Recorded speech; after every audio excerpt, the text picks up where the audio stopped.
Queen Camilla, who is known for her love of books, held a special event at Clarence House today, where she met 6 volunteers known as literacy champions to celebrate 30 years of the National Literacy Trust. The Queen has urged communities to give children the gift of reading and make illiteracy a relic of the past, as she celebrated the efforts of 1,000 reading champions across the country.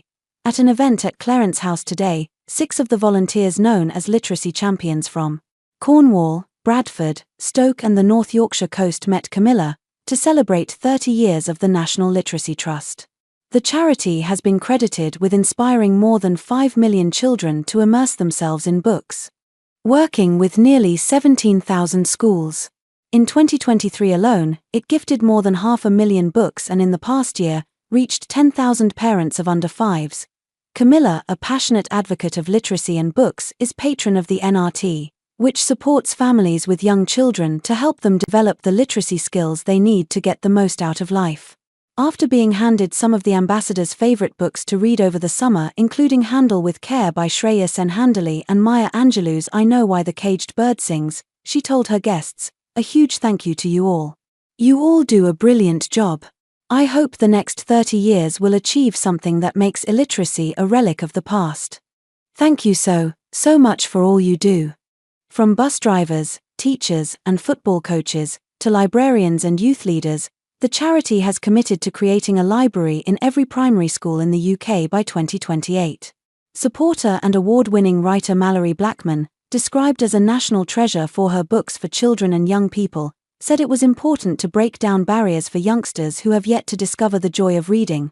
The former Children's Literature Laureate said, "When I was at school, I distinctly remember getting scolded for reading a comic that I had saved up my pocket money to buy and absolutely loved reading.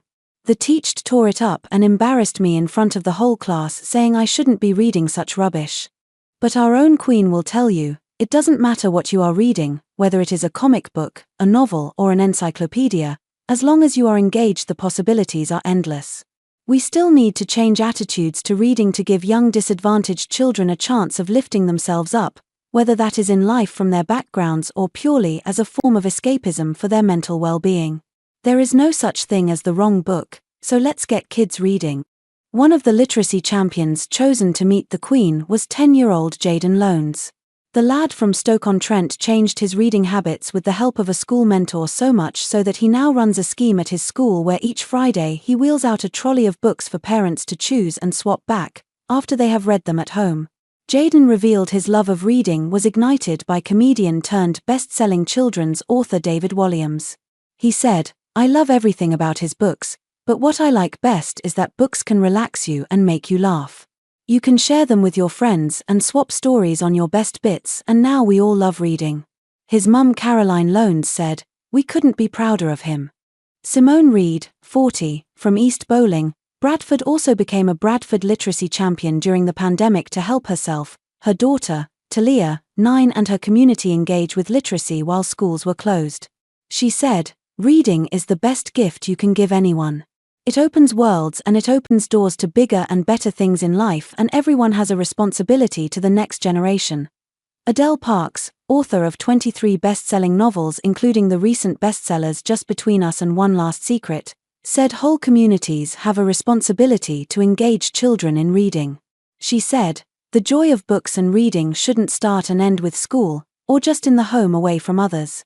We should all be encouraging each other, sharing what interests us and acts as a way of keeping us alive. Children of all ages are sponges, but if we manage to engage them as young as possible, there is such a wealth of opportunity for them."